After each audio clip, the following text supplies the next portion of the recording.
Anime is a vast and varied medium, and if you're not already familiar, it can be daunting to find something you might be interested in watching. This is a podcast where three average anime enjoyers introduce their uninitiated co-host to their favorite anime touchstones, so he can join them deep in the Weebs.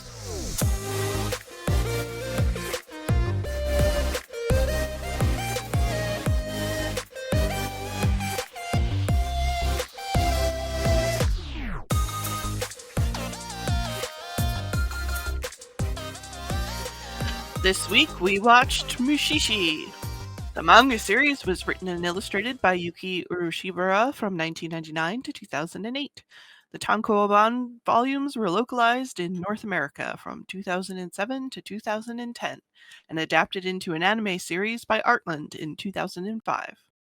A second anime series aired in 2014 and an anime film released in 2015. There was also a live-action film back in 2006. It's also spawned a video game and many types of merchandise. The series follows Ginkgo, a man who dedicates himself to a life of wandering the countryside and keeping people protected from supernatural creatures called Mushi, which are an incredibly primitive form of life. Due to their ethereal nature, most humans are incapable of perceiving Mushi and are oblivious to their existence, but there are a few who possess the ability to see and interact with them. Mushi-Shi is set in an imaginary time between the Edo and Meiji periods, featuring some 19th century technology, but with Japan still a closed country. It is an anthology series, where each episode tells a self-contained story and is not dependent on prior episodes for background. A majority of the stories do not focus on Ginkgo, but rely on him as a catalyst to move the story forward by diagnosing or curing Mushi-related illnesses and phenomena. We watched 4 episodes. 2, 7, 14, and 20. And to break up the usual format a little bit, we're each going to be taking point on one of the episodes. But before we start, I guess, does anyone have any general things they want to say? I'll get it out of the way now. Mushi. Or for an American person, mushi just makes me think of like potatoes.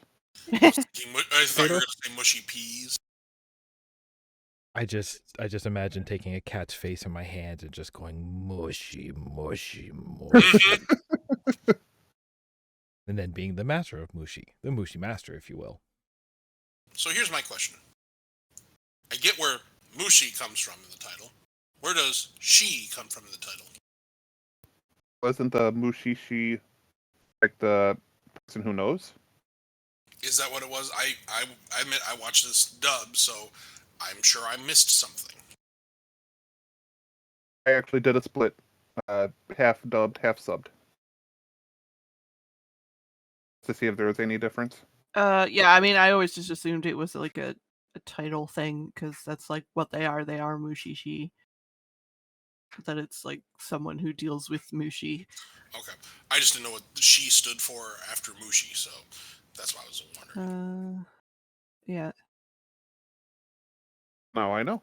I think there's, like solid she's. Gaseous she's. One thing I found interesting, and I'm not going to call him he's kind of a hero, but not in the capital H way. Our protagonist, because again, I'm reluctant to call him main character because he's usually only in for bits. Bob, you can attest, I'm a big Doctor Who fan. I imagine this is what it is like for people in Doctor Who are not the Doctor or his close companions or friends, just the average Joe person. This stranger wanders in, solves a problem, and is gone just as quickly. And it's an interesting way to see that perspective. I can see that. Yeah, I'm trying to think that like it's I'm trying to remember. I think like, Westerns kind of have that vibe too, where you have just like this gunslinger dude who comes into town, solves a problem, and leaves again. But there is a more specific one where you have a character who's like an expert in something that's affecting the common man, and the common man is just like, what the fuck is going on? This dude comes in and has the answers, solves the problem, and then leaves again. I will explain in my episode why I'm using the Doctor Who analogy, because it will be very poignant in that one specifically, as well as arguably it's brought up even more to the forefront in the last episode.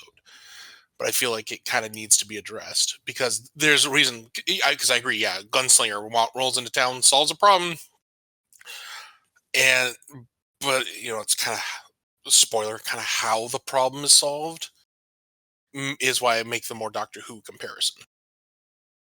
I can definitely see where you're coming from with like there are a lot of Whovian things I think that we could say about this series, which I mean, to that point, how about let's just jump into the first episode and maybe that'll help us Absolutely. focus on what we want to say. Yeah. So yeah, we start with episode 2, The Light of the Eyelid. And we have overall there's a little girl who spends her days locked in a storage shed because light is super sensitive to her eyes. So she basically lives in there with her eyes like covered with cloth. And her family just kind of like dumped her there to be dealt with. Yeah, like it was like a neighbor who had this storage shed that goes like pitch black, which, hey, how come you have a storage shed that's a mausoleum? To I keep didn't even think about vermin that. and light out, because some stuff you want to store in a place that's a more consistent temperature, and is not affected by sunlight. Yeah, all right, fair enough. Brown Uh, bottles. yeah, exactly. But yeah, so she's kept in the shed, and her name is Sui. His name is Biki. Is the kid who lives there, who basically spends time with her and like plays with her and stuff. And his mom is concerned that he's gonna catch it too. But like they wash everything. He's like, Mom, I burned the cloths. I wash it every time I come out and stuff. Like, he'll be fine. But he likes spending time with her. Well, I really appreciate him because like it's not just that he likes spending time with her, but like he is definitely like sympathetic to her. He's just like, hey, she's like just a kid. It's not her fault that she has this condition, and just like she deserves, entertainment and friendship and all that too. So like, love this kid, good-hearted kid. Yeah. Yeah. And like his mom also like intellectually realizes that it's not her fault that she's stuck like this, but does kind of fear for her own family. I got the impression it was maybe almost that someone had to go out there, and either again early in the episode it wasn't clear initially like if he was voluntold or he truly volunteered, but as it goes on, yeah, it seems like he volunteered for it. Mhm. But yeah, the parental abandonment really kind of caught me. Mm-hmm. Same. Yeah. And we still at no point figure out who the parents are. Oh yeah, they're gone. Oh Yeah, no, they're like, I figured "No." out who they were. They're deadbeats. They are, but I'm assuming this is one shared town. Yeah, I think at one point the mom mentions it was like the head family, so it's like the mayor of the region or whatever. They just didn't want to vote for deal him. with her. But yeah, so at one point while Sui and Biki are playing, she tells him that there's Mushi in her eyeballs. But they live behind her second eyelid. And like she tries to teach him how to close his second eyelid so he can also see the river of light that she sees. Yeah, the nictinic membrane of the human that we Yeah. all have. But she says it's like when you close your eyes and you can see darkness, but you also start seeing like, little speckles of light and stuff happening there. And she goes, okay, that now close your second eyelid to that. It's like when you stand up, and then while you're standing, you stand up again. Actually, I wanted to ask, how many here closed their eyes when she said that? And then wait a minute. I was gonna wait till the end to admit that. It's been a good 5 minutes. I'm not gonna lie. I didn't go that far, but I'm like, okay, close my eyes, because I when I saw the effect they did for just close your eyes, like, hold on, is that really what I see? I thought I saw, like, no, it's not that, but I get what they're doing. Yeah. I felt weirdly seen from this story, just because, like, as somebody who has had something akin to insomnia since childhood, I've spent many a night staying up and looking at the inside of my eyelids and looking like, oh, let's look at the patterns and let's look at the after images, and ooh, can I close my eyes again? How do I make it darker? How do I make that go away? And to your point, having recently had an eye operation back in October, part of me was like, oh man, anything about the eyes, like, oh man, I can kind of relate to any like stress or fear you're feeling. So yeah, I just kind of, and part of the eye operation for like better part of a day, I had to keep my eyes closed. So like, yep, I remember what that was like. Okay, but did anyone else think about the opening to Men in Black when Will Smith is trying to describe how the suspect blinked a second set of eyelids and nobody understands what he means? Yo, I didn't think about that at all, because I can't tell you the last time I saw that movie. It's a good movie. Oh, it's a good movie. And it had an animated series. I bet that would count. I need to see who like worked on that, because I bet it was TMS. That counts as animation. That counts as anime. But yeah, so she also mentions that like she sees this river of light when she does that. And she tries to get close to it, but there's always a man on the other side who tells her not to get near it. A one-eyed man. A man with one eye, yeah. It's like, oh, that's weird. Just a dude hanging out by the secondary eyelid river, normal, no questions. Yeah, I'm not gonna lie. You talk about flashbacks to certain films. As soon as I heard one eye, I'm like, yes, the one eye, one-armed, one-legged man.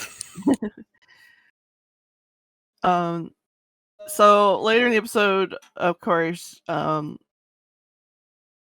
Beaky does eventually catch whatever she has. And like looks at the candle and it's like too bright for him. So he's stuck in his room trying to avoid the light.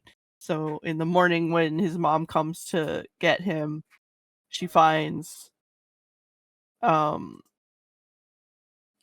him asleep and this man sitting there like, no, he's fine. Well, wasn't it first that he was like face down on the mat, and that's when she realized it?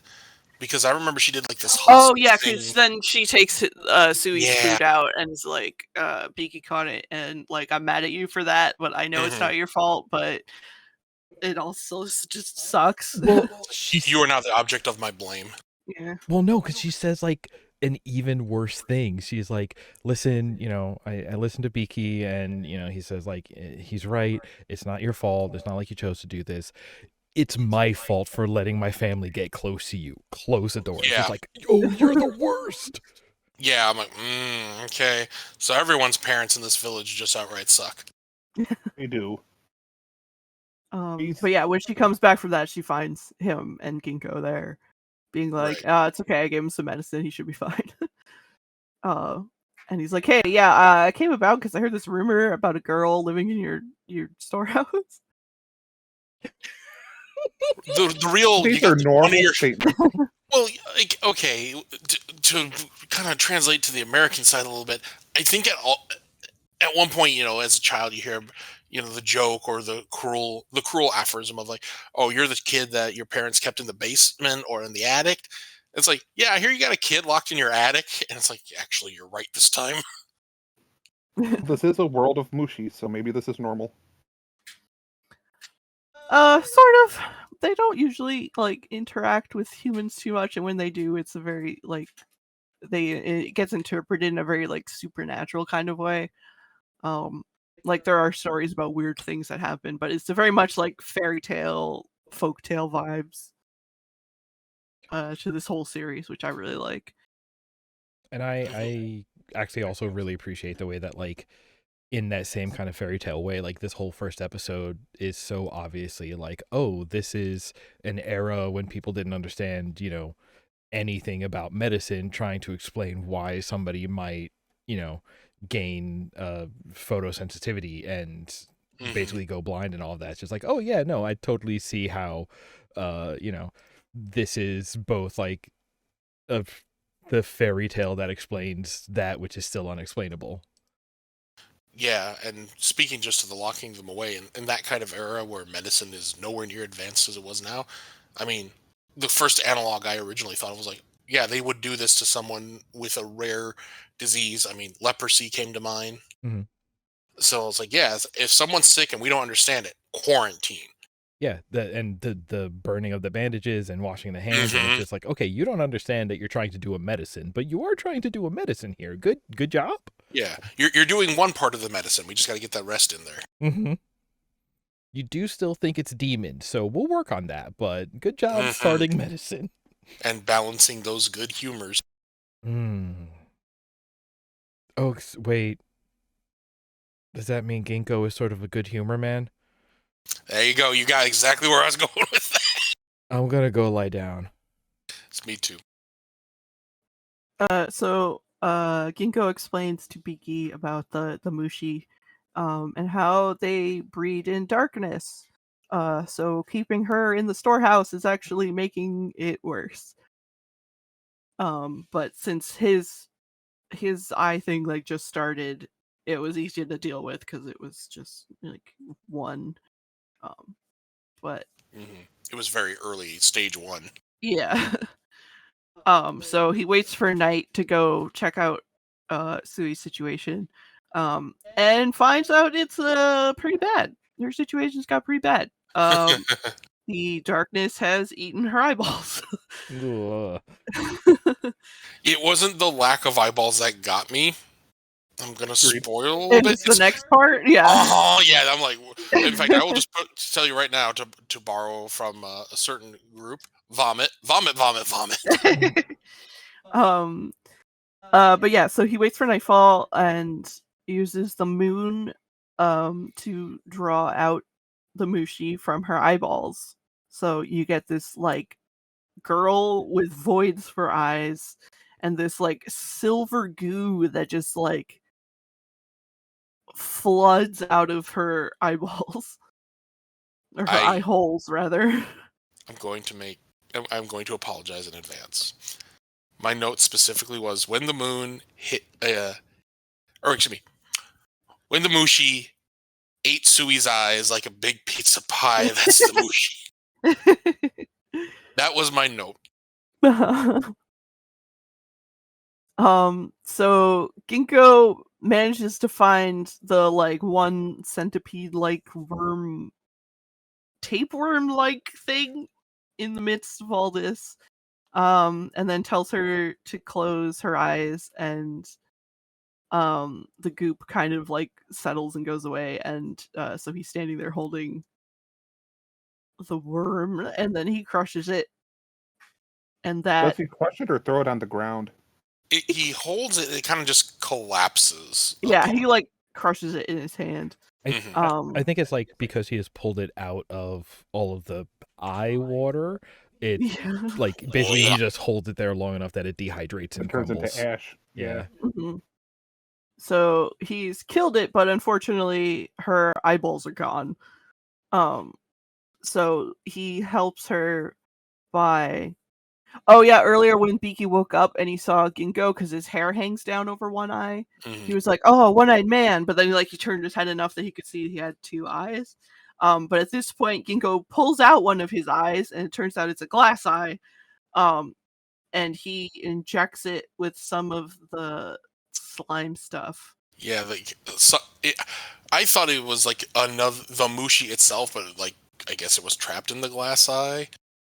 But yeah, it was something. He just like he injects it into the glass eye, and then he gives it to her, and it now works as an eyeball.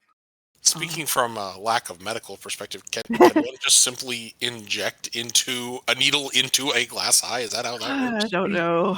He probably has a special one. Yeah, I'm sure that's really what it boils down to. It's like, listen, Japanese fairy tale, deal with it.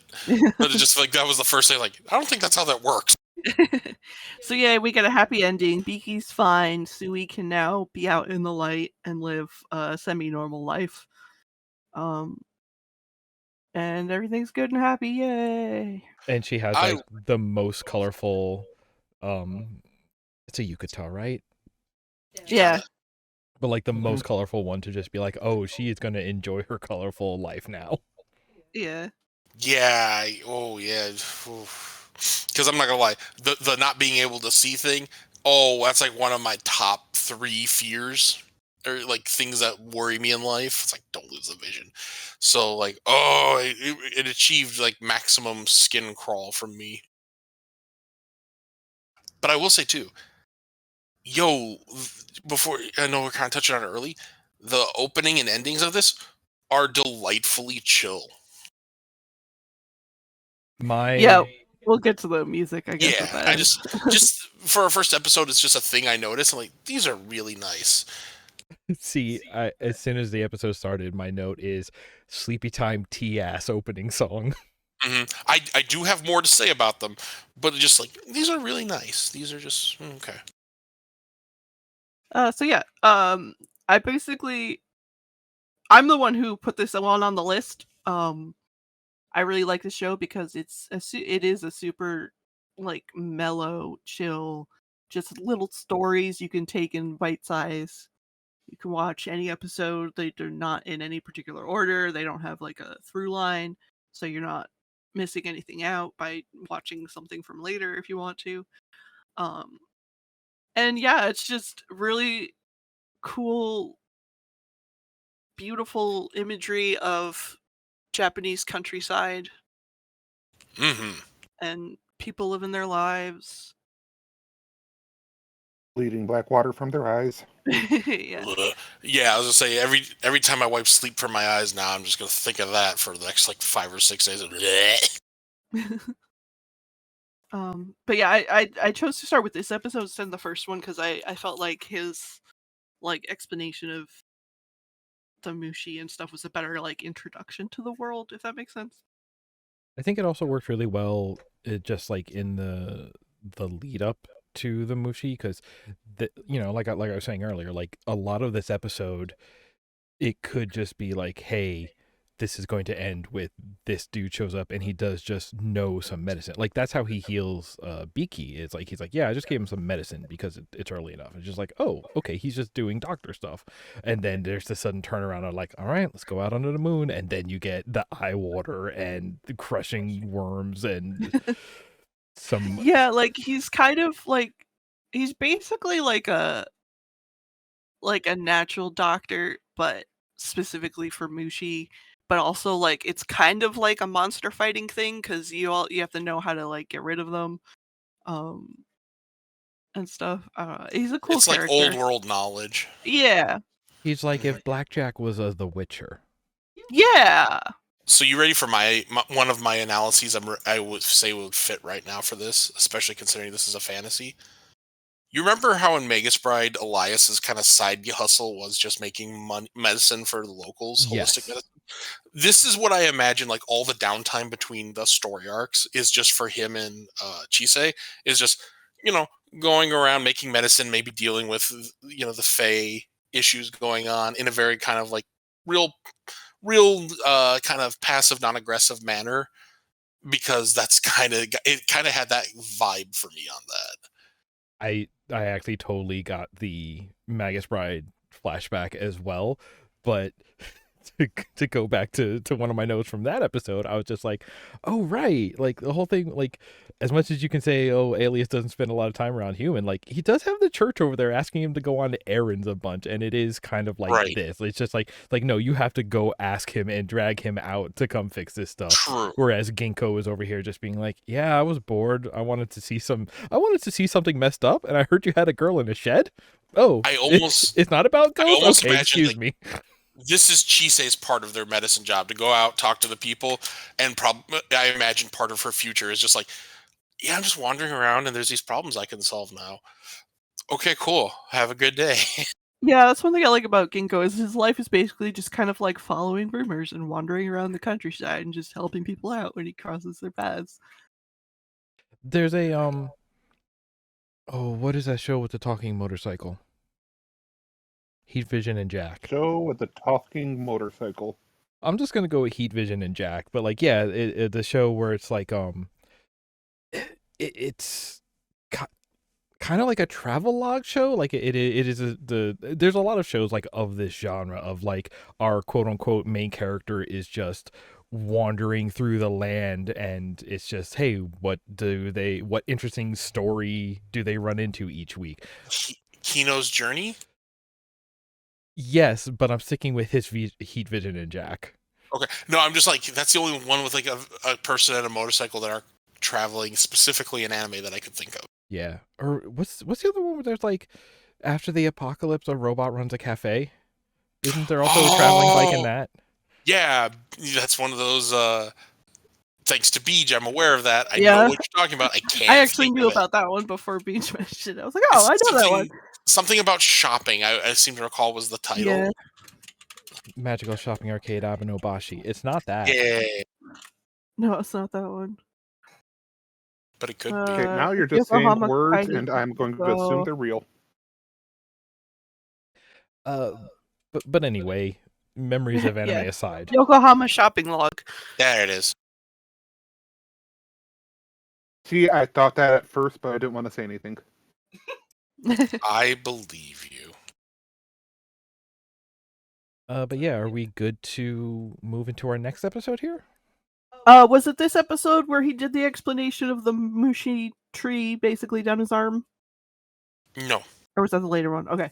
Yeah, I don't think any of these. That's not in any of these. Oh, okay. Spoiler. I did watch like several episodes to like pick some. Oh yeah.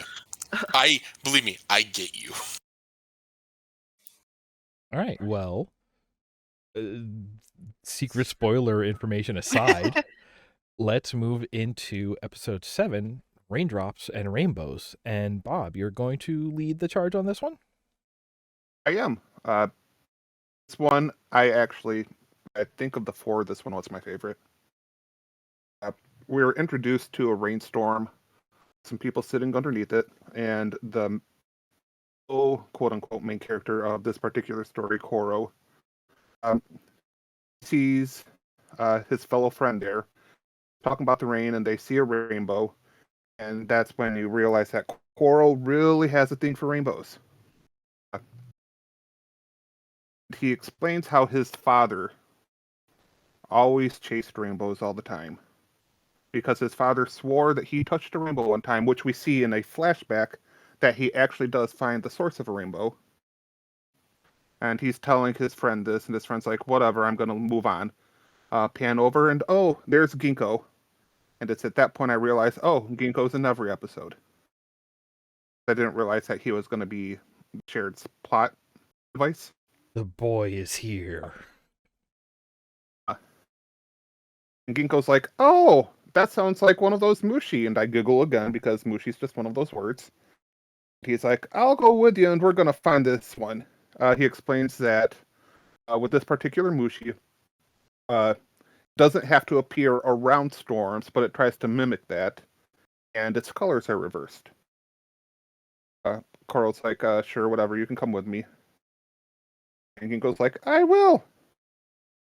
Actually, can we go back for a second? Just because, like I feel like half of this episode is just Koro sort of telling the backstory of his dad and what he's doing out here, and like it's genuinely really sad. Yeah, because his dad became obsessed. He developed an obsessive desire to always find rainbows, where he would just wander off almost like a drunken person, and eventually be found in another area. He may wander back. At a certain point, it would appear that he became incapacitated to the point where he no longer drank water. Of note, he could always sense when rain was coming. Well, I think it was more he wouldn't drink water unless it was rainwater, is the impression I was getting from it. I think he just got old and sick and couldn't like sit up to drink anymore. Like I mean, sure, that too. His drinking a lot of water was like an effect of having touched the rainbow, tasted the rainbow. Because I wanted to get in here first to say it. But yeah, there's just like the it takes so long to explain the story because they're building it up. Because like the very first thing is Ginkgo just being like, "Hey, I see you're carrying a big jar. What you doing with that jar?" And my man's out here is just like, I'm gonna catch a rainbow. I'm gonna catch it. Pokeball. But then like even that more, way I can show it to my dad. Yeah, well, he's like, I'm gonna catch a rainbow and I'm gonna take it home. And like the first thing I'm thinking is like, he's like, I need to know what my father saw out there. So my first thought was just like, is this dude gonna try to interrogate a rainbow? What is going on here? So it's just like it is a slow roll of what the actual like events were. And it's just like, what, my man's? Are you good? Yeah, I'm like, spoiler, I don't think him or his dad are good. I just remember it's like, oh, you know, you do understand that rainbows aren't a tangible thing, right? Well, you know. Yeah, and then we get this backstory on his dad. I'm like, not a rainbow, got it. He just made friends with that rainbow. Gives a lot of this. Koro gives a lot of this exposition while talking to Ginkgo while they're searching for the rainbow, and it's nice that they didn't get it on the first try. There'd be a rainbow, and Ginkgo would be like, "No, that's not one. The colors aren't reversed." And they just would camp in random places, and Koro would just constantly explain, my dad had these issues. We didn't have Doogie Howser MD child in our village. That was in the other village over with the lady with the eyes. That part's not in it, but boy, it would be nice if there was a child that was a miracle healer in this town. I really like their chemistry when they're hanging out because, like in the last episode, we had Ginkgo hanging out and we had Bushi just there, sort of like being the like what ghost, and like in a very like the buddy comedy of like one who knows what's going on, one who is just like seeing everything for the first time. I really like that between these two, like Koro's out here and just like, yeah, I've been chasing rainbows for like 5 years now. I have a sense of like how like I can navigate by weather at this point. It's just like, oh, here's a dude like there is a feeling of like peers between them, like they are definitely working together and they each have like competencies to bring to this search together. And I feel like you don't see that, like especially not in anime, but like you don't see that in a lot of shows at all. Like so many shows are just like, oh, we need the goofus in the show to be a audience stand-in so we have a reason to explain everything. But these two are just like hanging out and like explaining things to each other in a very even-handed way, and I really appreciated that dynamic. I also, to tag onto that, one of the things that we kind of glossed over was not only is Koro after this, but this is one that Ginkgo hasn't seen before. He's like, I've always wanted to see one of these. So it's nice to have the knowledgeable character also say like, yeah, I'm aware of this, but boy, is it more academic than actual practical. Yeah, he's like, I'll spend the rest of the summer hanging out with you trying to catch a rainbow. Yeah. Real 70s era. Reading through my notes, I think this is also the part which leads me to believe more why Koro is looking for the rainbow. Him and his dad and his brothers were all bridge builders. Mm-hmm. And their bridges tended to fall apart when it flooded. Mm-hmm. His brothers kept on trying to make a great bridge, and Koro himself was part of the bridge building crew until he hurt his hand. Yeah, I think the way that they explain is believable. They had a torn ligament. Yeah. He couldn't, be as great as he could. He's like, instead, I'm going to do this for my dad. I don't know if he thought that bringing a rainbow back to his dad would somehow bring honor to the village. Yeah, like part of it but is that everyone thinks his dad is crazy, and if he brings it back, he'd be like, "No, look, like this actually is a thing. He's not making it up." mhm. So also, like, I think it's right around here where we get his sort of, it's he's not telling this to Ginkgo, but we got to see his flashback where like the scene where like his dad is on his deathbed and he's like, well, there's nothing left for me but to like sit here and you know tend to my dad, and the dad has this like moment of lucidity. It's just like, hey, when you were born, I named you Rainbow because, by the way, he named his kid Rainbow. Let's move on from there. That's just a level of his obsession, but he's just like, I wanted to name you after something that's precious to me, which is, it's a nice thought.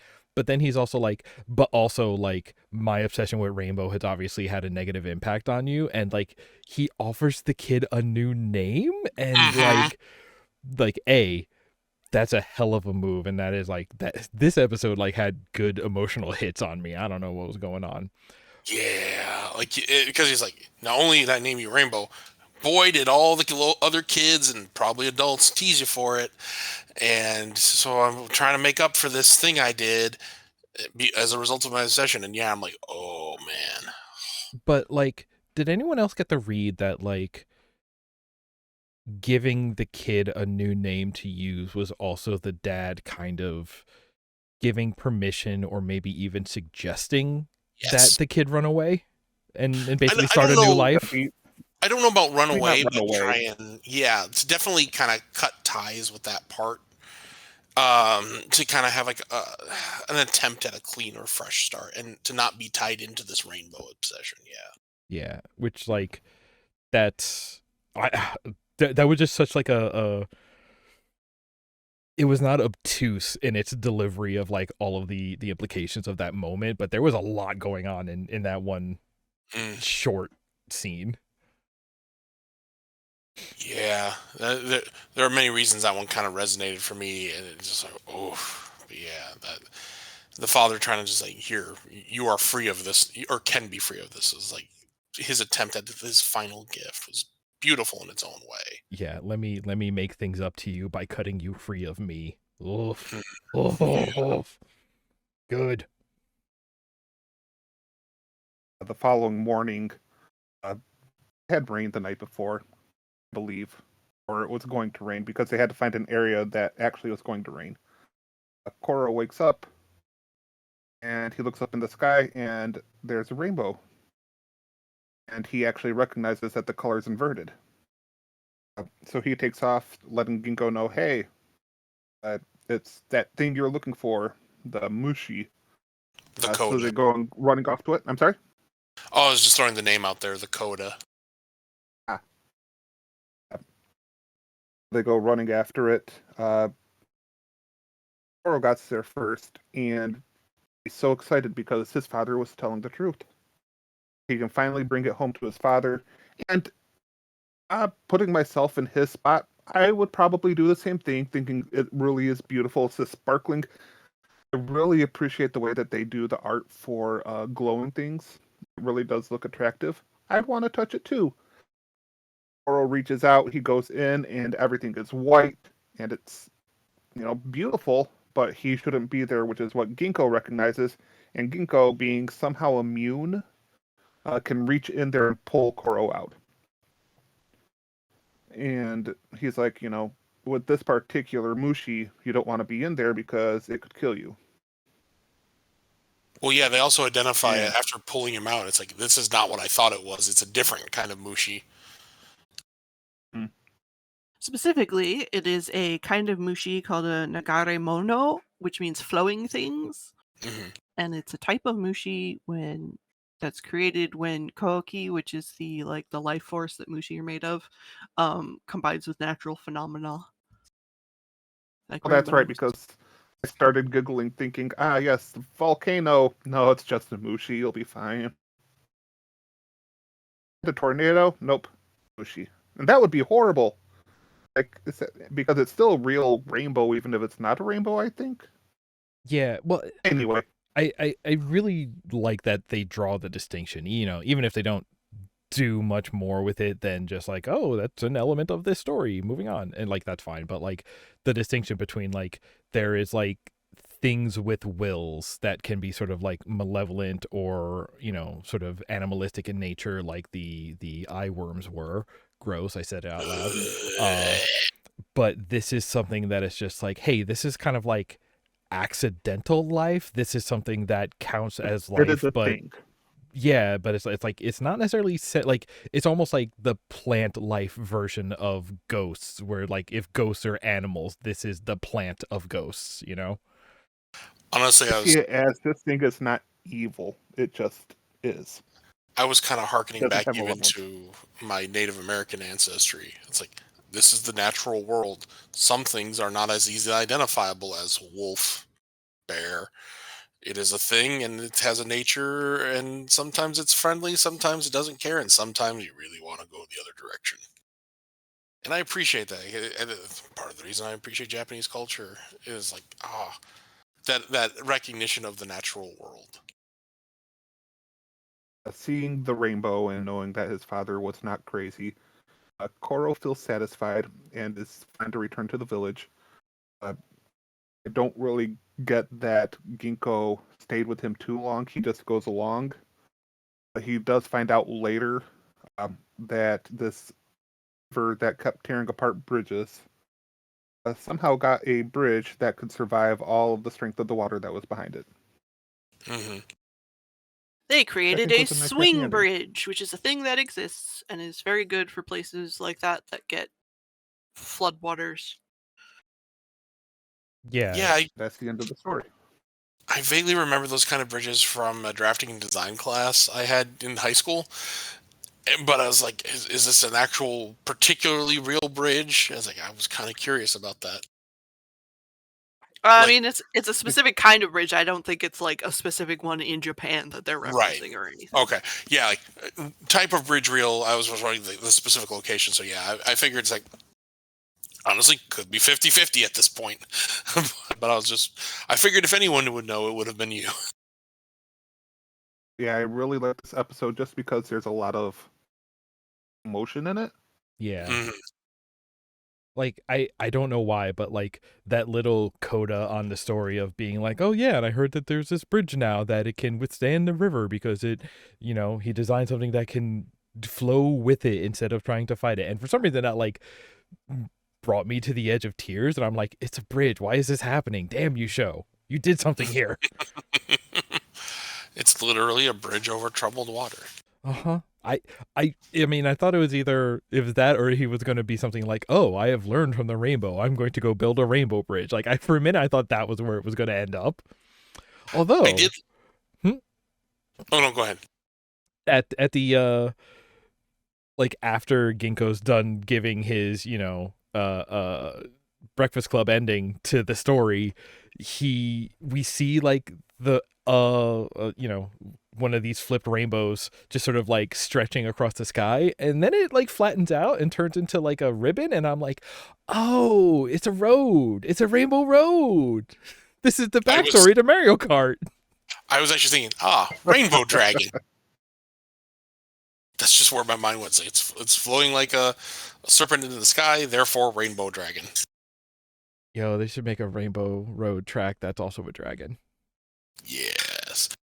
The other thing I liked when he was being pulled, like when Coral was in the rainbow, pulled out of the rainbow, and talking to Ginkgo after the fact, was saying like, "There's something about me that was taken or no longer here," and he doesn't necessarily feel it was like a bad thing. So I got that impression. It's like he is, all of his burdens related to the rainbow and his father were just gone. And I like that little emotional touchstone. Yeah, when he said that, I was actually trying to decide, like, is he talking about, like, now that he knows the truth and he has met this rainbow, like, is the burden of the wondering of his life been lifted? Or was it a more direct, like, he has exchanged with this rainbow, like they've traded pieces of like their life force or something. Because like that's kind of how I read it, because it was just like, oh no, like a piece of me is gone and it has been like given to this rainbow. But that's how he sort of like, in exchange, it goes a little unsaid, but in exchange he got this understanding of what it means to like be one of these flowing entities, and that's why he comes back and he makes the best bridge you ever did see. I definitely took it more like the emotional and metaphysical, not actually physical, but I could see that, and that would still be kind of interesting. Yeah, I think it works in a lot of ways, and I think that's one of the things that, like that's part of why this episode works really well on emotional levels, because like even though they are telling a story that does work sort of on its face, there are so many things that you could map this to on a metaphysical thematic level, and like there are so many things that it's very easily lends to tailoring it to something that resonates with you. Oh yeah, absolutely. Any other thoughts on this episode? Not for me. Great. Well, right before we move on to the next episode, it's time to take a very quick break, and we'll be right back.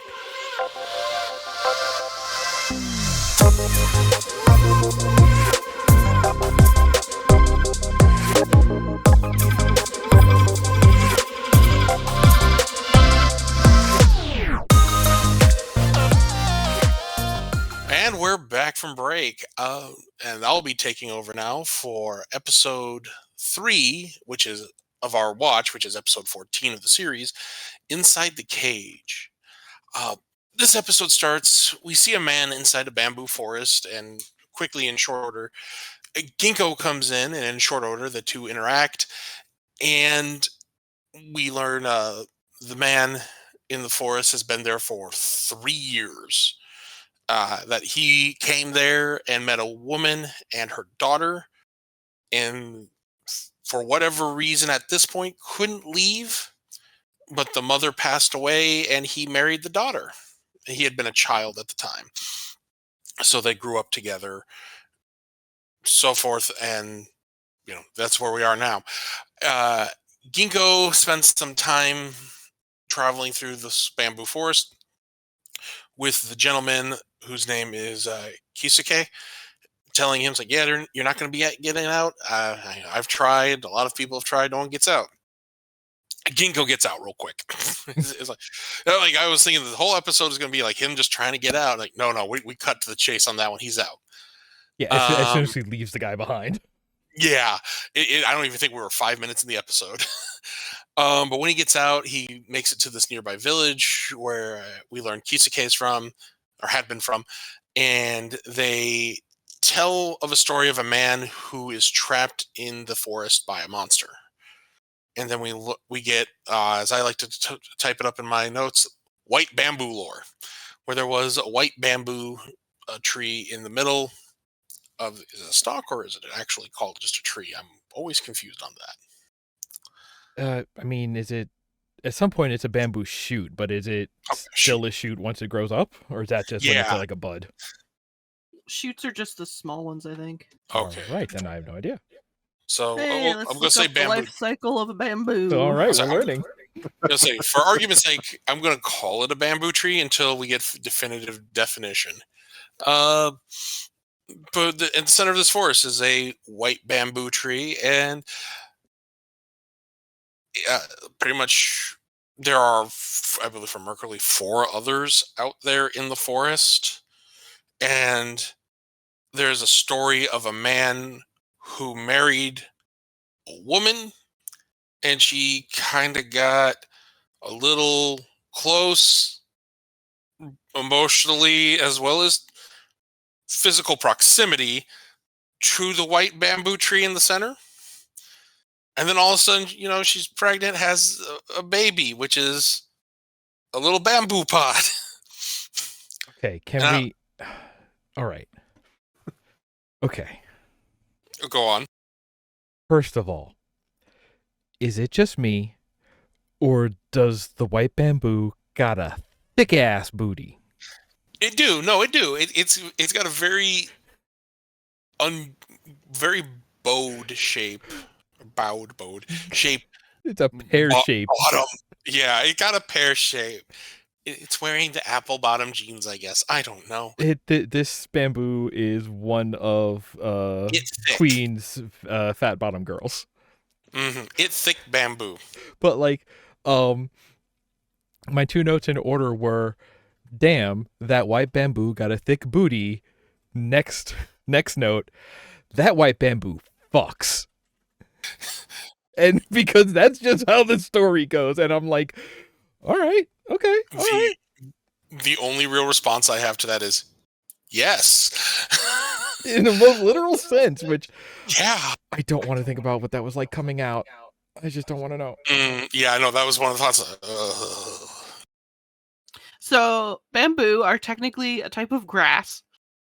Right. Now you say that, I remember that. So like one bamboo stalk is called a culm, is the name of like a singular piece. I don't know. I guess a stalk or a stem also works. I mean, if it's a type of grass, then a bamboo blade sounds badass. Now I want a bamboo blade. That being said, so this bamboo blade, oh man, the implications of everything we've discussed so far take a whole nother turn.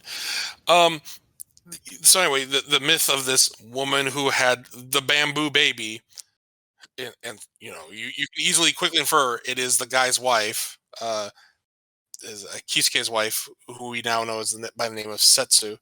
And then they all the wife and the daughter absconded to the forest after, if I remember correctly, the father abandoned them. And we learn through other backstory that it seemed like some amount of people had tried to kind of get along with them to a point, living in the forest. But then they just kind of all retreated because bamboo baby. So at that point, we get Ginkgo. I keep trying to call him Genki. We get Ginkgo going back into the forest, trying to get a little more information on just the living situation and like why Kisuke and his daughter and Setsu can't really leave the forest. Well, at one point, we see Setsu milking the tree for water. You don't have to call it that. I couldn't think of another word, and then I realized as soon as I say it, like, this is going completely off the rails. I would say tapping the tree. That bamboo fucks. Which is more, it's more accurate, but also has other connotations, and that amuses me. No other way I say this is not gonna have this. She is, but like that's what you do with bamboo, is you just kind of cut it in the water because it keeps water in the center. But she wasn't cutting it. It was more that it was just kind of coming out on its own, of its own volition. Maybe she was pressing on it. The animation wasn't too clear for me in that regards of what was actually happening to cause this water to come out. Because it didn't look like anything was actually done to this. But Ginkgo, sees her do this, asks her about it, and even asks for the water, and she says, "No, you can't have this." Not in any kind of menacing way, but just know that you can't have this. And after she leaves, Ginkgo's like, I respect your decisions. I'm going to now take a knife to the tree, and gets water from it that way and tests the theory. He doesn't drink it, but he walks around the forest trying to get back out, and all of a sudden he cannot leave, much like the other residents of the forest. Yeah, like they just kind of, like, you try and walk out and you just kind of end up back where you start. Mm-hmm. Yeah, it's kind of got that magical portal to nowhere effect, or the restarts. Like you reach the boundary, but you're starting back here again. So eventually he's figured it out, and he tells Kisuke, it's like, at some point she had to have given you water, and Kisuke confirms this when they were children that she had done this, and it didn't appear to be malevolent in any manner. But because of that, he could not leave the forest because he had also been drinking that water since he had been there. And there was this lovely moment of, I love when animated water is done fairly well. And I thought this was nice and well done. He pours 2 bowls full of water next to the central white bamboo. One is completely still. He says, yeah, normal water doesn't do anything. But now, conveniently, when I say, look at this other water, it starts doing the Jurassic Park ripple effect.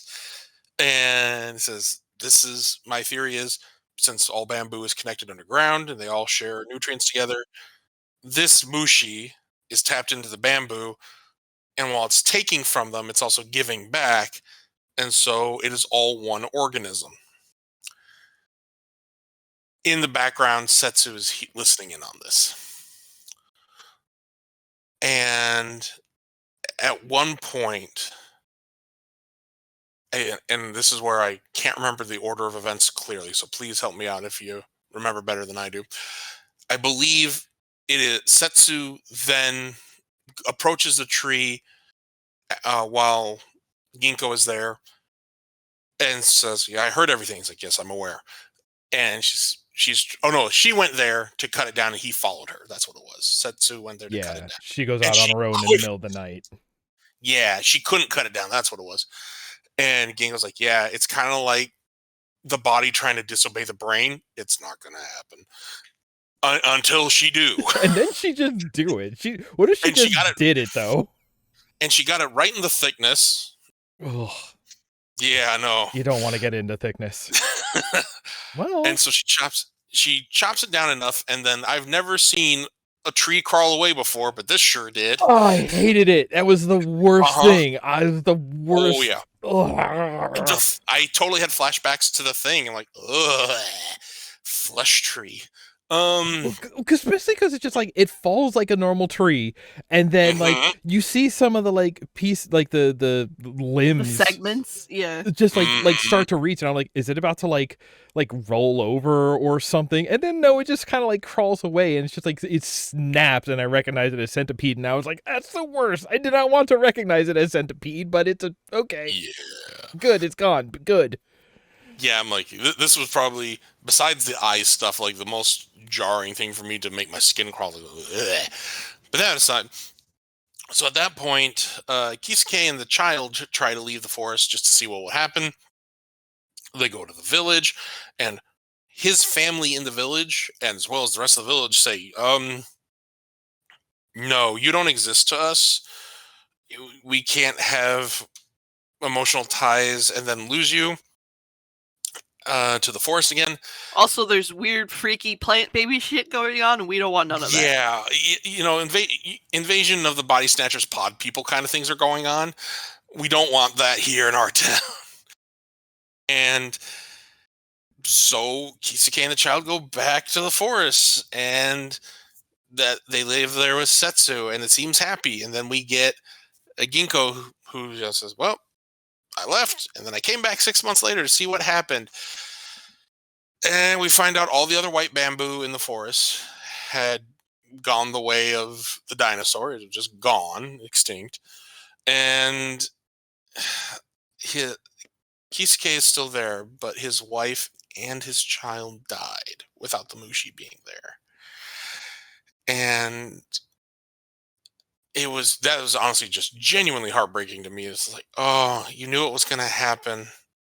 And because Ginkgo, to go back and tread ground I missed, Ginkgo told Kisuke, like, I don't know what would happen if someone tried to damage these white bamboo. I've got ideas, and it's probably not good. We get the full reveal of, it's the worst case scenario. So at that point, Ginkgo and Kisuke more or less part ways. And as Kisuke is just kind of running through the forest, you hear, or he sees a white bamboo off in the distance. because the implication of time has passed. A lot more time has passed. And he sees a white bamboo off in the distance, and as he keeps moving through the forest, he hears the cries of children. And then you get more of those like bamboo baby pod things just there. And we just cut to black, which was really interesting. A really interesting choice to end it on. Yeah, So, no. yeah. Specifically, the pods are where he buried his wife and child. Yes, excuse me. Yes, they were there. So maybe they coming back. Baby wife. Baby wife. This is bad, by the way. Baby wife. Do do do do do. Oh. Sounds like a very interesting episode. Ugh. Yeah, no, like that part at the end, especially like woof. So yeah, I'm gonna go ahead with like thoughts on this one and say like this, as well as everything we've seen to this point, kind of has like a Doctor Who vibe of the sense of you have this person from outside of the local area who comes in with greater knowledge than anyone else has on matters at hand, although he just needs to kind of be educated on them to a degree, and can a greater experience with the supernatural, and says, here's the thing. I've kind of figured out more or less what's going on here, and maybe we shouldn't do the thing. And in this case, someone does the thing that shouldn't be done, and then negative consequences happen, and then this outsider eventually just leaves, like, well, I tried. Goodbye. And it's just really interesting because he's also trying to handle all of these to this point that we've seen very peacefully. He's not going in aggressive in any instance. Yeah, he's not going in as an exterminator. His philosophy is specifically very much like these are part of nature. Mm-hmm. Like they're just doing their thing. Like sometimes that thing happens to interact with humans in a kind of bad way, so I'll like we'll fix it when that happens, but like they're just a part of nature. Yeah, he's definitely the zoological observer, the cryptozoological observer, arguably, in this instance. And I know pre-recording I mentioned, to date, just about every one of us here, he's kind of like the Jack Hanna of this world. He's just like, I'm here to educate and as well as learn about these mystical beings, and then continue on. That's the thing that really struck me with this one too, and of the episodes we watch, like, back to the first episode, like he's just showing up and giving medicine and clearly has like understandings in like a much more technical sense than anybody else. But like, I like that in this episode when we're watching him, like just watching his process of puzzling something out here. This is not an episode of him walking in with prior knowledge, that like he is doing experiments. We see his little map that he's drawing to triangulate exactly which of the 4 white bamboo stalks is the one that's like the main one. Like I really like it. And it would be interesting to see, like, we get into this a little bit next episode, so I'll save some of it, but just like he approaches, we just get such a sense that he has such a more scientific approach that is almost, unbefitting of the fairy tale nature of what he is being scientific about. I would even say of the era to that degree. Oh, yeah, especially of everyone around him. Like this is the age where fairy tales come from in a sense, but he is out here doing science within these fairy tales and like working out. Like by the end of every episode, he's basically right. And like even when she goes to cut the thing down, like, or as he's explaining, like cutting it down might be a thing. Like he even will go so far to say is like, hey, I don't even know what will actually happen when we do this. I only recognize it as an option. And that is such like he's not full of himself. Right. He's not passing himself off as an expert. He would probably arguably be called an expert by those out without the knowledge. Yeah. But he is definitely still the academic learning, the field academic. He is that style of scientist where the only thing I know for sure is that there are many things that I do not know. Yeah, I really appreciate that about the character. I will say this sounds like a really good episode. So I'll say something. So, and take with it as you will. I misread. okay, I I was thought we about were to watching say. episode 11. Oh no! Well then, This sounds like a very nice episode. The episode I watched was very good as well. Okay. It involved another Mushi-Shi. Uh-huh. So, oh, Wait, yeah, Bob. which one's episode 11? Okay, hold up. let's just say that there's another Mushi-Shi who lives in a mountain that no one seems to be able to get to except for his apprentice. Oh yeah, okay. I was wondering why you were being so quiet. Because I was watching this episode through the eyes of our audience. Oh my. Yeah. Great. Love it. Yeah, I mean the one takeaway too is you don't get frisky with trees you don't know. White bamboo. I mean specifically those, but who knows what other trees are out there trying to propagate the species. That willow be looking poppin'. I can make it quit weeping. Beware them thick trees. Oh my god. But yeah, like I said, that is my synopsis of episode 14, teacher. Yeah, that's the episode. I mean, those are my thoughts on it. I liked that, especially the difference between I'd say this and the previous two episodes that the majority of us watched. Is that the others mostly had like get out of jail free cards in the sense of there was no real kind of lasting negative repercussion without that could not be addressed. One can argue this one is also that way because bride baby and baby baby. Are they sisters now, or I don't. And this thing, I don't want to get into that taxonomy. Oh, that's Chinatown. They're clones of each other. They're all the same plant. Okay, body snatchers got it. There's a lot of ways to go. Oh with that. yeah, but this one has like definitely a direct negative effect of addressing the Mushi-Shi. Mhm. The Mushi, sorry, Bob got me. And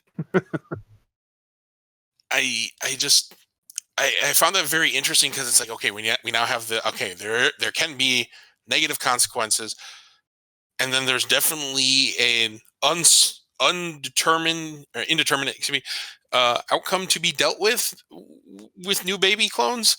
But that's, I guess, a problem for future Kisuke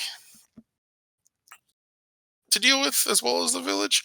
I mean, I don't think they're going to be antagonistic, but like, boy, that's a thing to really come to terms with. We do get a glimpse of them in another episode. I'll say that much. Interesting. Okay, I wondered.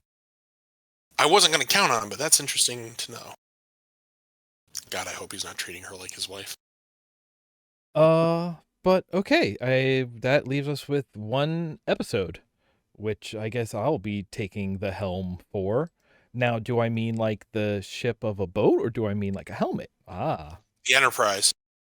That's the ship of a Enterprise boat. helmet. The Starship. That's not a boat. Okay. It's not a boat, it's a ship. Episode 20, A Sea of Writings. So, boy, where do you go? This is, hey dog, I hear you like stories, so we put stories in your stories.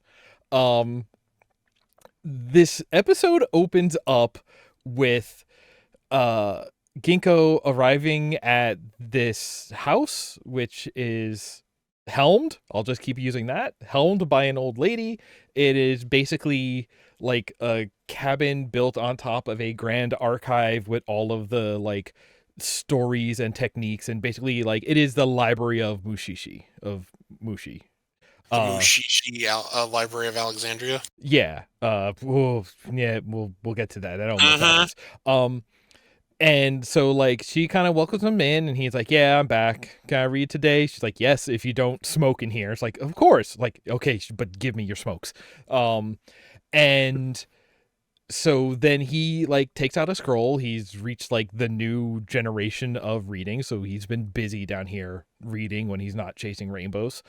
And like it goes into, so I'm pretty sure we hear the narration is picked up by the old woman who is writing the foreword to basically say this is the story of this girl who is the scribe that the rest of the story is going to be about.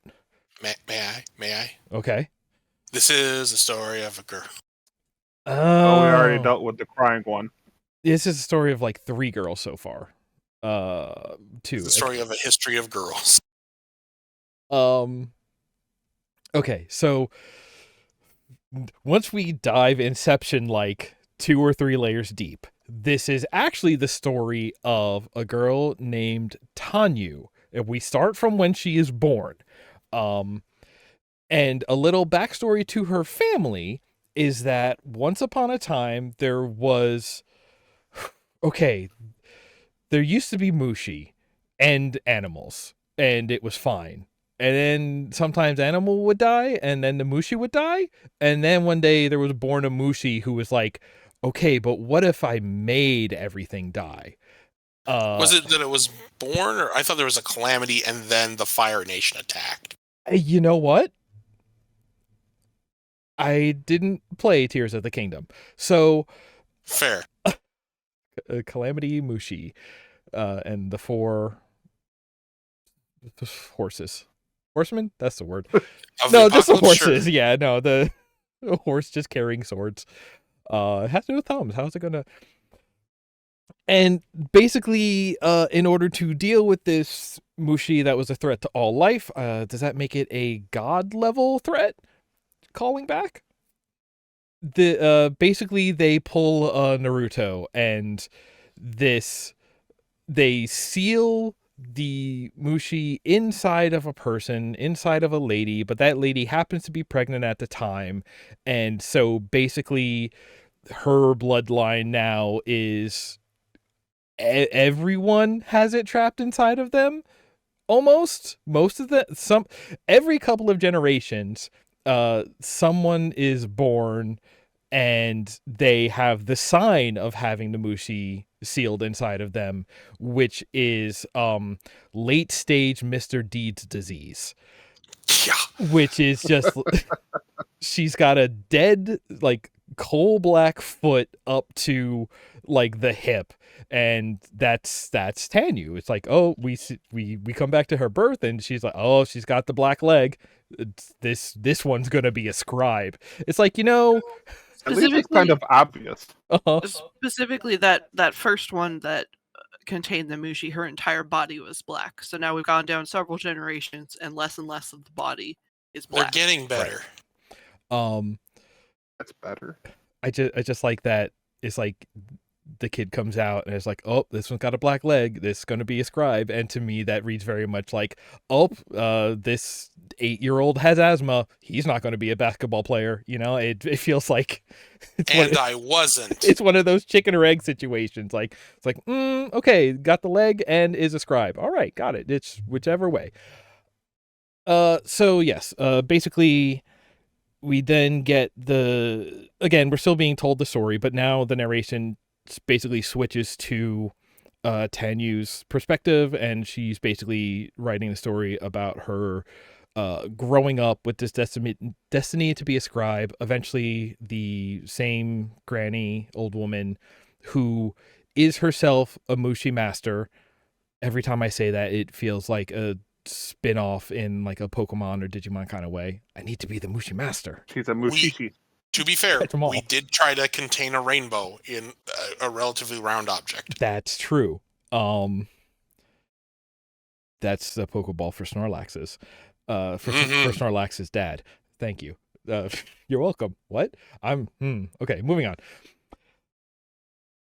She's basically saying, like, the old woman is the Mushi master for her family, and she basically raised her being like, okay, because you have this demon inside of you, the way you kill this sealed demon is you transcribe stories of how to sort of deal with other Mushi.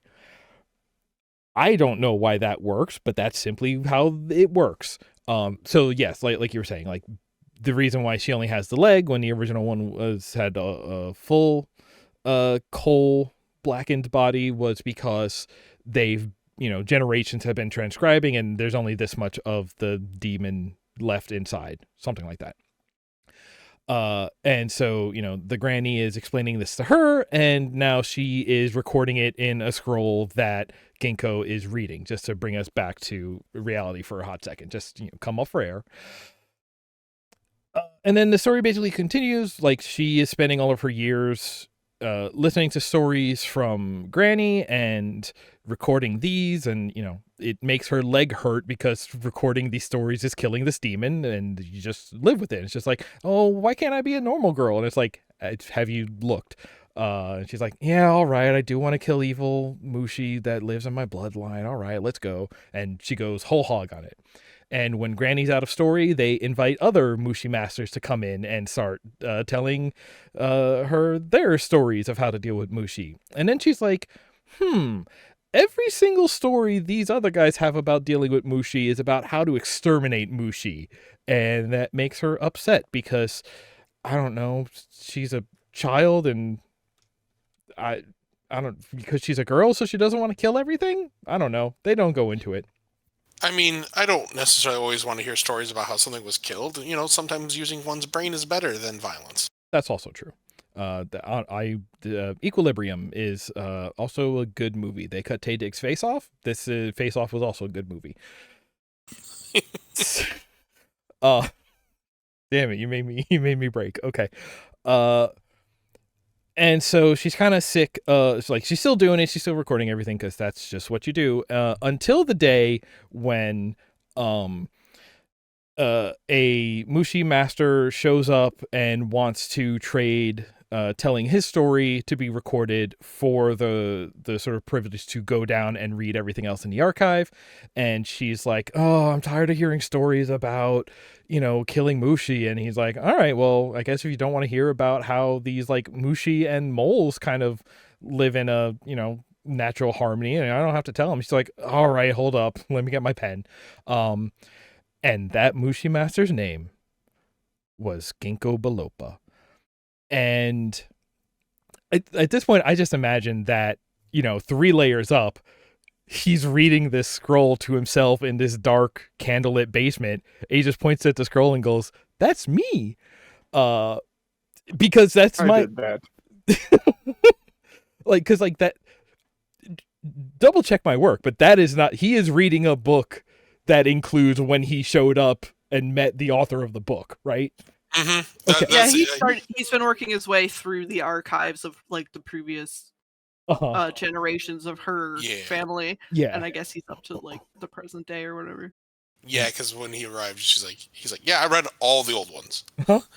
Give me the new stuff. Give me that hot off the presses scroll. And now he knows the rest of the story. But yeah, so now the story is okay, wait. So now the story is that in the story, he is in the basement talking to this girl, and reading stories. So now he is reading stories twice. This is a very he's sort of is an Ouroboros, a kind of Mushi. Not a dress, but now I have to wonder. Until the day when basically, so the books, the scrolls, the everything, they are like this archive of knowledge. They are also like a piece of the binding spell.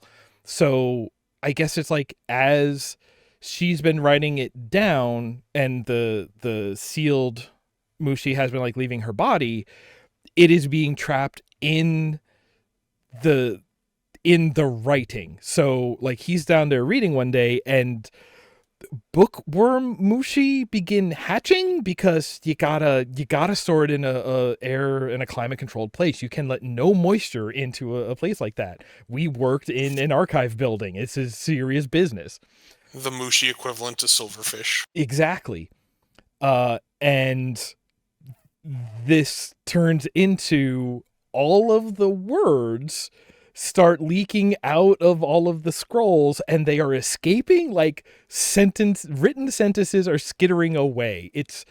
I actually think this was a really cool like visual effect, especially the one shot where like it's just Ginkgo looking very kind of befuddled at the camera, and a sentence pours out of a book and bounces off his shoulder like dripping water during a rainstorm.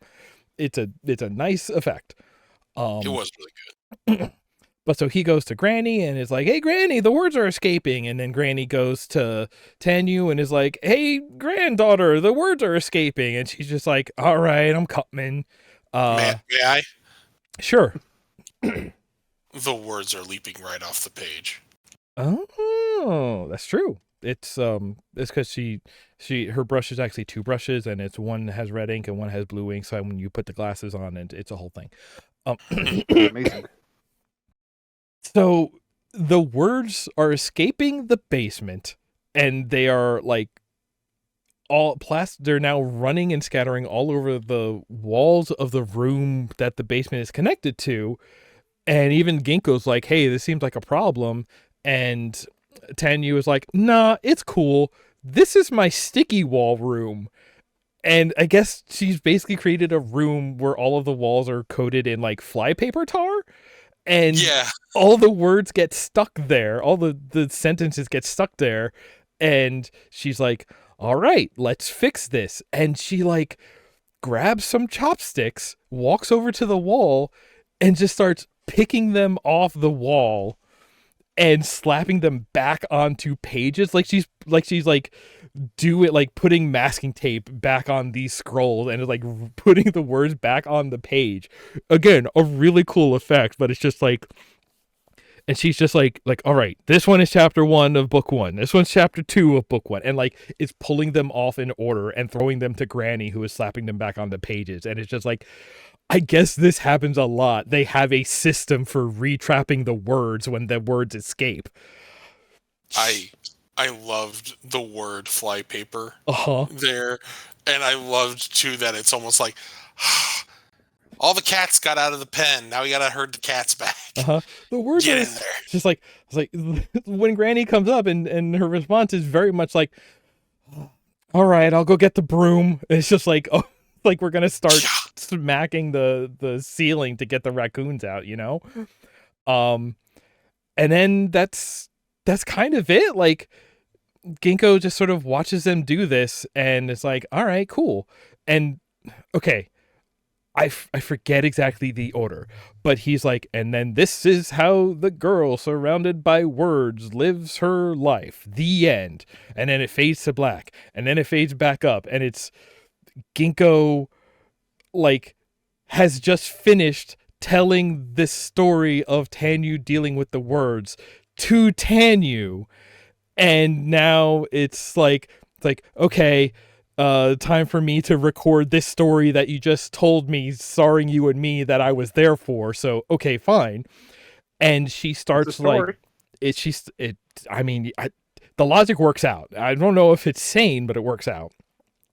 And she like starts recording the story in a very cool way. Like they do a good job of not super letting on that this is what happened this whole time, but like she is just putting her finger to the page and letting like the words sort of cover her body. Really impressive, like 3D rendering shaders. Like this would make like a great 360 video game effect. But she's just like dragging her finger along the page and printing the words of the story onto it. Like she's basically like a one-woman thermal printer at this point. It's very cool. I've heard of touch memory, but this is extreme. But I also love it. Like, of course, this is what scribe magic is. They're not writing it down. They're literally putting it from their mind, the memory, to the page. Yeah, she's using the evil Mushi within her, the blackness, as the ink. Yeah, I loved that. Like, oh, that is a touch I did not get until like I stopped and thought about it. Yeah. Bob? Oh no, I genuinely liked the way it looked. Yeah, it's super cool. And And then we have Ginkgo again sort of becoming narration and being like, and now this is the story of how she recorded the story about when her and I met. The end. And then we go to credits. But that also means that the original framing device of this is just another one of his visits to the archive didn't actually get finished. If this was a whole, which, okay, so this is, by the way, is a thing that it's in my notes. I almost forgot about. When the words are all over the walls and are just kind of like stuck there, and she begins the process of like reorganizing them and putting them in order. It's spaghetti books, but it's very much like in programming when you have spaghetti code. And basically what she is doing here is very much what it's like to be a programmer. I can say from experience. It's just like, I believe that. It's just like, all right, this all is technically stuff, but this is the worst way to organize it. All right, let's get to it. Put on a pot of coffee. It's going to be that kind of night. Like, it's exactly what it is. It's spaghetti books. But in that way, if you look at this story as nested stories, I think we lost some curly braces at the end and it didn't properly close, but that's where the credits roll. So brute force crash the desktop this episode, I guess is what I'm saying. Well, we also did have at the end, they're sitting out and not too far from the house, and Tanyo made a deal with Ginkgo that like if she can get rid of the curse, like the Mushi from her body, before she passes, that Ginkgo would take her wandering with him. And he's like, "Oh, I might be dead. I might be dead by then." So, "No, you're difficult to kill." It's like, that's gonna stick. That's never. Yeah. There's no potential problems with that being just because I'm difficult doesn't mean impervious to death. But I did like that too, kind of giving her something to work towards beyond just that. It's not just I'm gonna get better. It's I've got something to look forward to specifically. Yeah, it's a nice moment between them, like, and again, like that, and like in the Rainbow episode, like for as much as Ginkgo, as much as Ginkgo is very scientific in how he approaches everything with Mushi, we also see him being just like a very just like normal guy. He's just like a guy, He is just a guy that you know. Yeah. But yeah, that was this episode. It was a journey of stories. Thoughts? Those were the stories of a girl. Those were personally found this to be, oh my goodness, I found this to be a very neutral, positive story. Like, we didn't get a happy ending per se, but we got a hopeful ending, and I really liked that. Yeah, you can see how the ending is coming. That was something I noticed. How about we just turn this into like final thoughts on the show now, and we just sort of start talking about everything. But like that is something I noticed about all of these episodes is like in other shows that are like fairy tale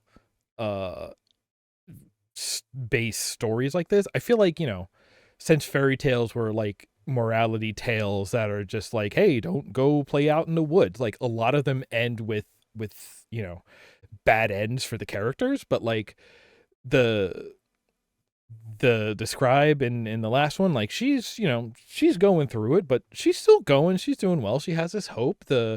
The girl with the eyes, like it's a prosthetic, but she does have like working vision by the end. She's going to be able to live like an okay life. Dude finds a rainbow and is just like, hey, I'm gonna go. I'm so mad that like with the rainbow arc of his life behind him, they don't reveal what the new name his dad gave him was, as like of like, hey, from now on call me such and such, because that my life is anew now. And like the darkest ending is the one where the guy is stuck in the Lost Woods from Zelda, and then his wife and kid die, but then also they are reborn, but now he has to take care of 2 babies as a single father. That I don't know if I count that as a good end. Maybe hopeful again, but I think it's the worst ending of the ones that we see here. There's a part of me that imagines him holding the 2 clone babies and just looking at one and saying, "You did this to me." Oh, imagine if he just overall, it's very good. Yeah. Yeah, no, I agree. I thought this was a very kind of, I keep saying kind of, this was a very positive oriented show. We get a lot of, in media in general, when it comes to like trying to depict fae or mystical beings of the natural world in something, in some setting, as like, oh, well, you got to watch out because this is dangerous and there are heavy consequences and typically bad. Like trying to be Grimm's fairy tales almost. And then we get this, and it's like, no, they're just kind of there, like a dog or a cat or a shuffle cat or a bear, and they just do a thing. Most of the time, they just want to be left alone to do their thing. Other times, sometimes they're maybe a little hostile and aggressive, but there's ways to turn this into a positive. This can be handled in a very nice manner. Well, a non-violent manner, and that was nice. I like that. Yes. I like this show. What? I think that's why she picked it. I am both shocked and awed.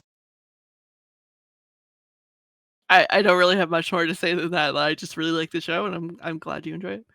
Yeah, I'm looking forward personally to getting back to this. This is definitely one I will rewatch, but it's going to be one of those like I've got a quiet night and I just want to watch something chill and mellow.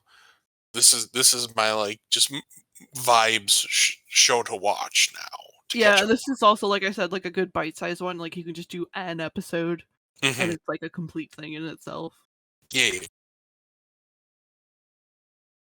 The only other thing I would say is just like,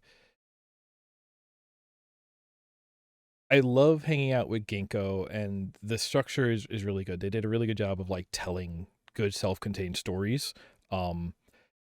But again, I'm just not like a fantasy guy, and I realize that what I want is I want this exact same show, but instead of, the third act reveal being what kind of Mushi it is, every time it's just another like Ghost in the Machine. I want the cyberpunk version of this show, right? It's basically exactly the same, but just like it's nanomachines instead of Mushi. Like that for some reason I'm sitting here thinking about it. I'm just like, that's exactly what I want. Because like in every other way, this show is great. It's just specifically, my tastes are just like, I want the chocolate one though. And then I was thinking that might just be the standalone episodes of Standalone Complex. So, Bob. Oh, I personally end up leading into what the thoughts are. As far as the shows goes, as for rewatchability for me, would I continue watching this? Yes, but not in a normal way. For me, this is because it's standalone shows. This is one where it's like, what do I want to watch in between? I'll watch this because I can watch an episode and be satisfied. Mm-hmm. I appreciate that. This is not a binge show by any means. This is a show where you can appreciate over time. Yeah. It's a nice book you can pick up later and be like, okay. Yeah, I was gonna say, and by all means, it's great. It just came to me. This show is the equivalent to just like a warm cup of tea during a rainy day. I can just have one and be satisfied.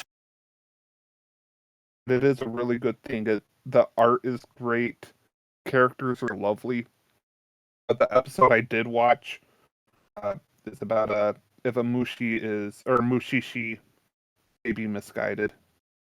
Won't spoil it too much, but it was another good episode. It was pick it up, put it down. Great. I think that means it's time to put this on our lists. So, how do we feel about this opening theme?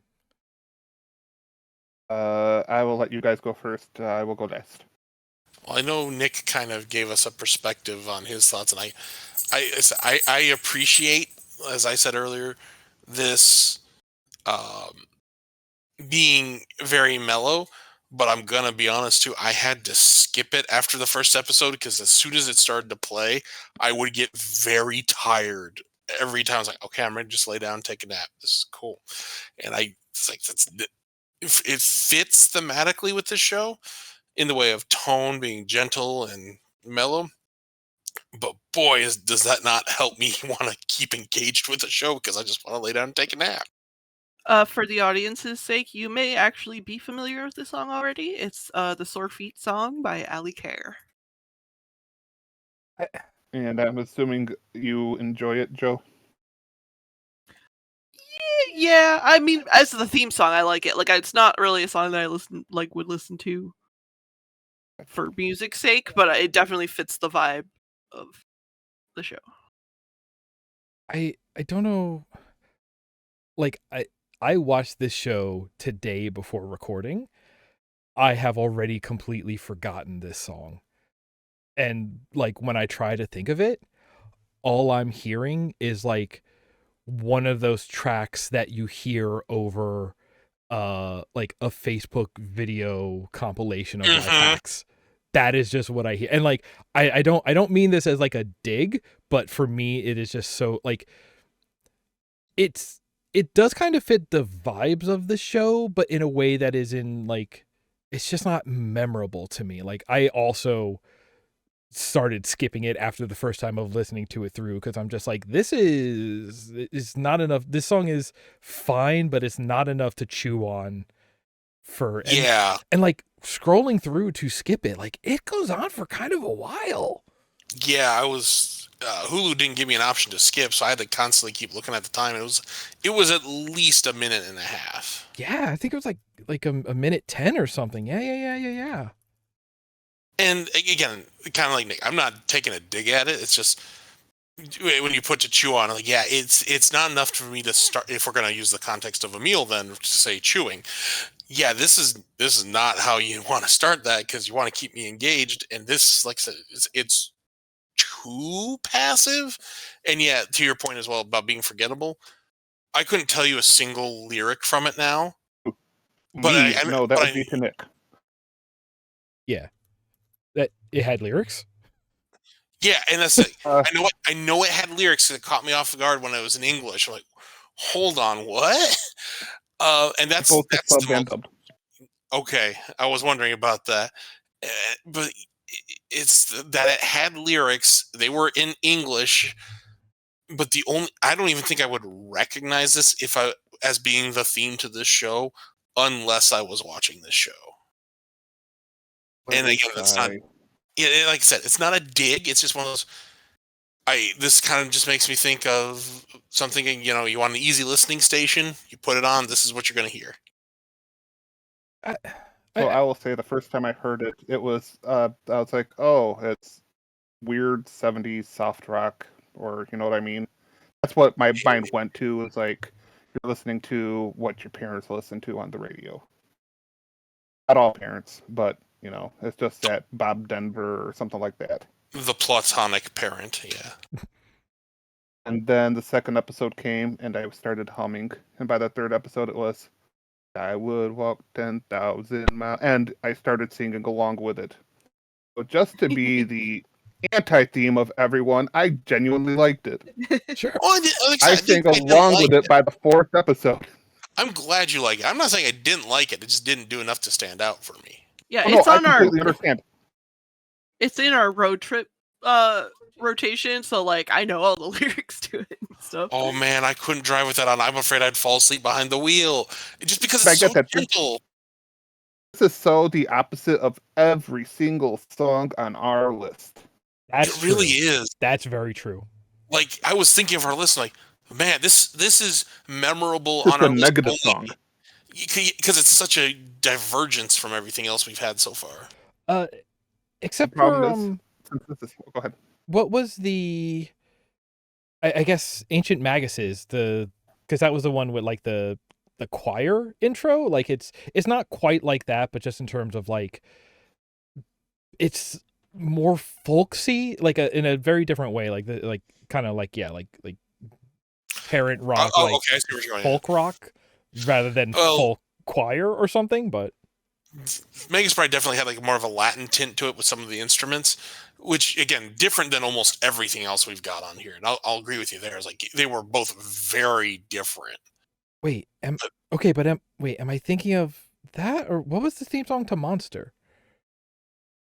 Monster was didn't have lyrics; it just had noise. Okay. All right. I don't even remember if I'm remembering correctly, but like, yeah.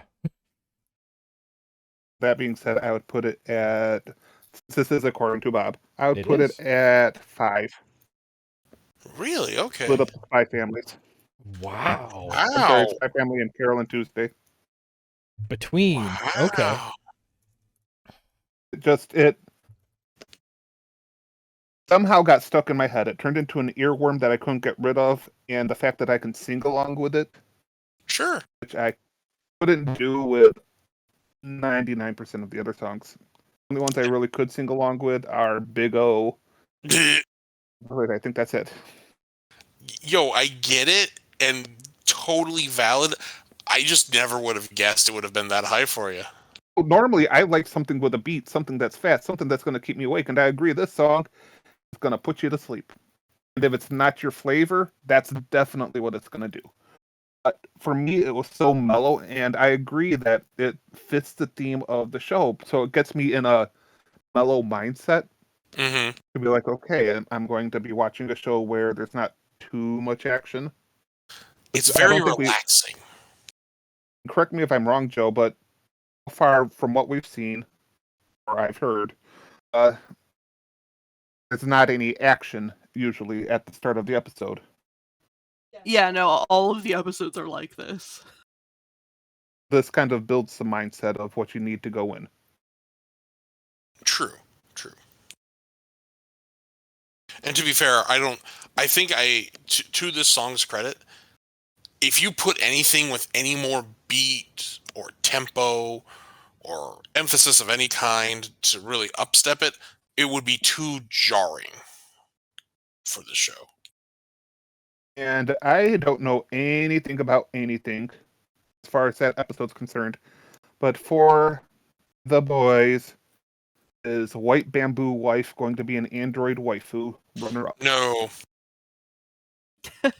I mean, okay, hang on. No. No, because she's not like she's a human. She just happens to She's have a been hybrid being. born in a bamboo shoot. Sort of a plant cyborg.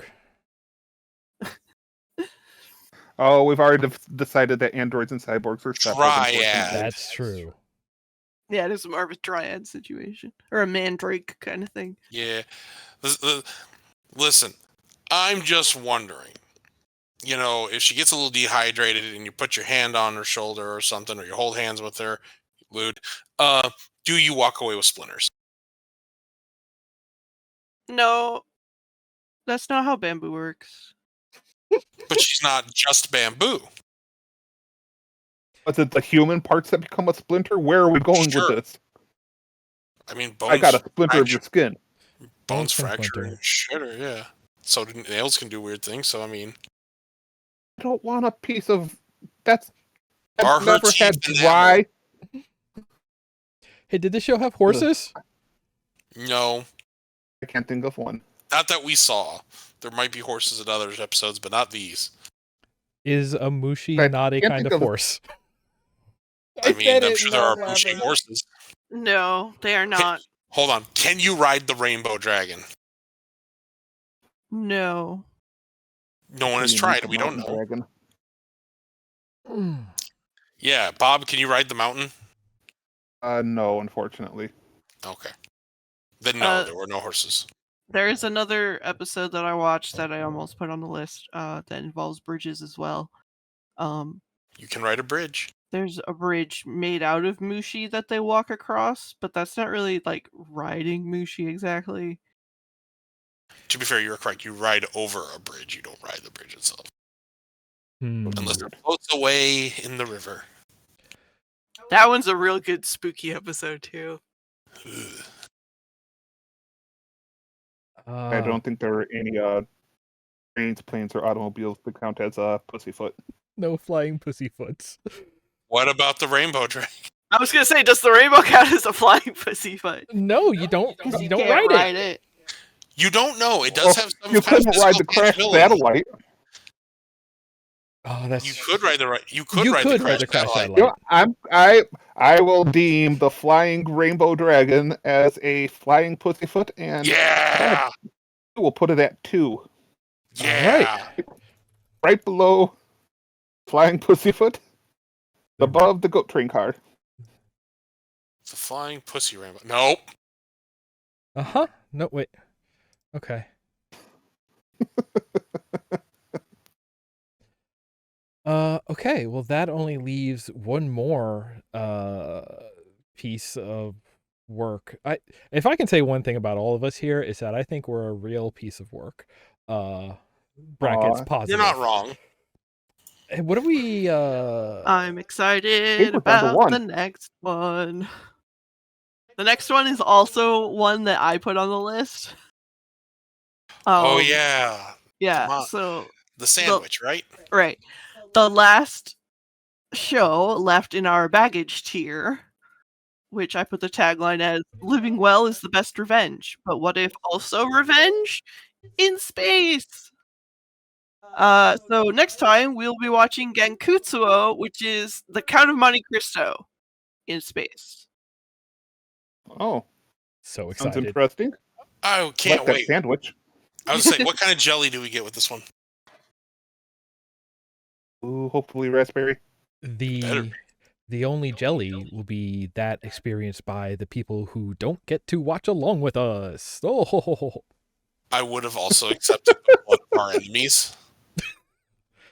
You would have to jelly that up a little bit before it's a jelly. Usually it's more of like a drink. It coagulates pretty quickly. Yeah, I was gonna say Jello jiggler made out of pure blood. I don't think that's how it works.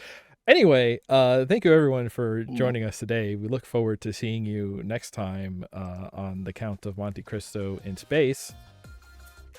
Don't touch rainbows.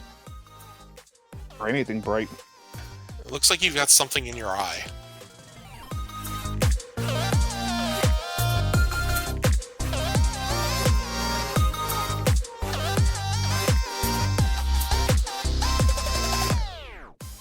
Deep in the Weebs is a show by Chuck, Nick, Joe, and Bob.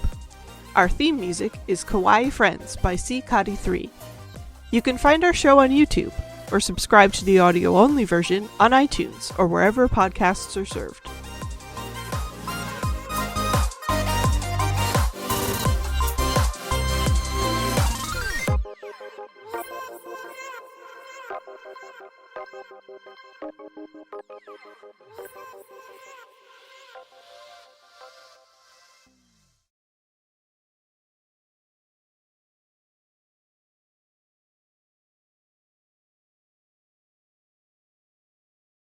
Okay, but also real quick, I forgot to mention it at the time.